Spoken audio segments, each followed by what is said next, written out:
फिरंगी चूहों को इस चीज का अंदाजा भी नहीं था कि उनके अंडर में काम करने वाला एक अफसर उनके खिलाफ बगावत कर देगा। The story of Mangal Pandey.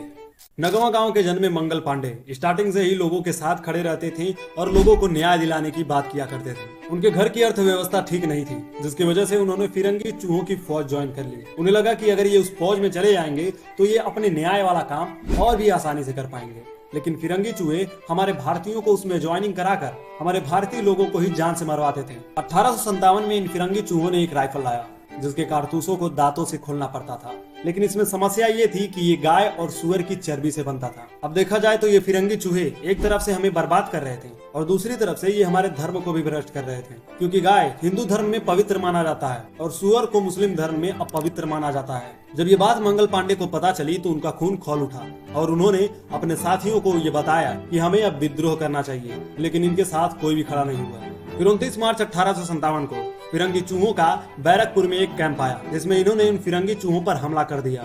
इनके इस कदम से फिरंगी चूहे डर गए, लेकिन इनके इस कदम ने कई निर्दोषों की जान भी ले ली। हमारे कई भारतीयों को भी जान से मार दिया गया जो उनकी सेना में अपने परिवार का पेट पालने के लिए उसमें काम कर रहे थे। मंगल पांडे के इस हमले की वजह से 8 अप्रैल 1857 को उनको फांसी पर चढ़ा दिया गया। कुछ लोग इन्हें क्रांतिकारी कहते हैं तो कुछ लोग इन्हें पागल भी कहते हैं, और कुछ लोग तो ये भी कहते हैं कि अगर देश के साथ खड़ा होना था तो पहले क्यों नहीं आए। एक इतिहासकार रुद्रांशु मुखर्जी ने इनके ऊपर एक किताब लिखी जिसमें इनका बहुत विरोध किया गया था। वो इस किताब में कहते हैं कि 23 मार्च को मंगल पांडे ने कोई क्रांति नहीं किया था, शायद वो भांग के नशे में थे।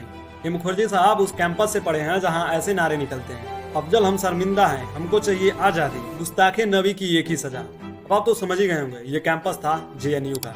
कमेंट में जरूर बताइएगा कि ये उस किताब में सही लिखते हैं या फिर गलत लिखते हैं, या फिर बस इन्होंने अपना राय दिया है उस किताब में। देशभक्ति की और भी वीडियो देखने के लिए हमारे चैनल को आप फॉलो कर सकते हैं। मिलते हैं नए वीडियो में नए देशभक्ति के वीडियो के साथ और नए क्रांतिकारी के साथ। जय हिंद, वंदे मातरम।